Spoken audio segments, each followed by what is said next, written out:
you've seen a PC like this one before, but I sure haven't. It's the new Acer Iconia Touchbook, and in every way but one, it's a standard Windows 7 laptop. The one big difference? No keyboard. Instead, the Acer has a second screen where the keyboard normally is.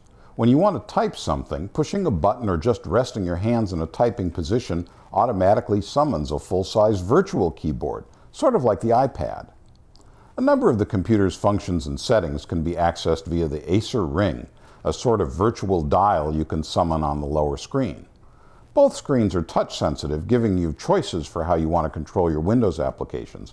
You can even invent your own gestures and teach the computer what they mean. And you can drag windows from one screen to the other, or even expand them to fill both. Typing on the glass takes some getting used to, though it wasn't nearly as difficult as I had expected. My biggest problem wasn't even with the keyboard itself, but with the trackpad, which is so small that my finger kept sliding past its virtual edges. Outside of the dual screens, the Acer is actually a pretty conventional Windows laptop. It comes with 4 gigabytes of memory and a 640 gig hard drive standard.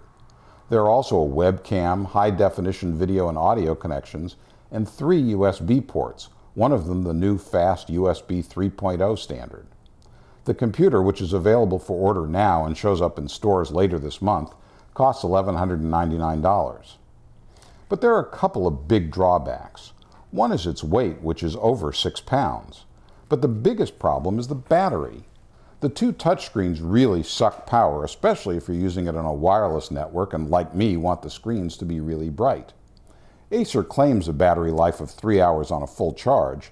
I got more by nursing it along, but never could get it to last as long as, say, a cross-country flight.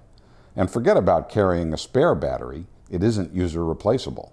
Now, Acer deserves some credit for doing something unusual in the ho-hum world of Windows computing. But the weight and battery issues are really hard to overcome. Put this one down as an interesting experiment that just doesn't quite make it in the real world. For Bloomberg News and Business Week, I'm Jaroslovsky.